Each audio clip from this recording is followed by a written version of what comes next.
Now more than ever, we need multilateralism to work. This is particularly important given the scope of global cooperation needed to address our most pressing vulnerability, one that threatens the very survival of our peoples, one that threatens our very future. I speak, of course, of climate change. My country accepts its part in our collective responsibility. My administration is committed to accelerating our just, affordable, sustainable, and inclusive energy transition towards carbon neutrality. The Philippines has the potential to be a net carbon sink, absorbing more carbon dioxide than we emit. Yet, we are one of the most climate vulnerable countries in the world, ranking first in the 2023 World Risk Index.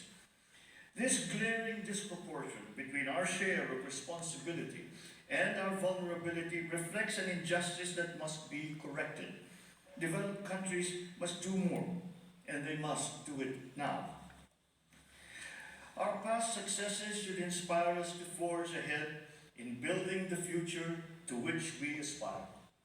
For the Philippines, we continue to see that future in our identity as Asians and as members of the Pacific family. Together with our Asian neighbors, and in that group I include Australia, we continue to work for a regional community that empowers all of our citizens. As Asians, we are committed to fulfilling our region's promise as a global engine of growth and in remaining true to our shared value of mutual respect, our shared desire to flourish through our diversity. As part of the Pacific, we carry in our very DNA the heritage of seafaring civilizations that span two oceans. This manifests in the high regard our cultures place on family, on community, and on the environment. In Australia, we see not only a strong democracy, but an indispensable part of our Pacific community, a permanent stakeholder in the future of Asia, and a reliable supporter of ASEAN centrality. In Australia, we see a natural partner in our efforts to defend, to preserve, to uphold our open, inclusive, and rules-based international order, to ensure that it remains governed by international law and informed by the principles of equity and justice. In Australia, we see a lifelong friend with whom we have endured joint sacrifices, revel in our shared victories, and now pursue common aspirations. All this inspires confidence in the future of our strategic partnership. This confidence is shared not only by our two governments, but also by our two peoples. We see this in the face of the almost 35,000 Filipino students who choose Australian schools to pursue their respective endeavors, the fifth largest foreign student population in Australia.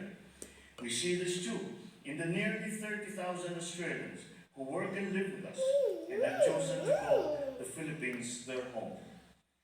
We see this more importantly in the spirit of bayanihan and mateship that defines our relationship.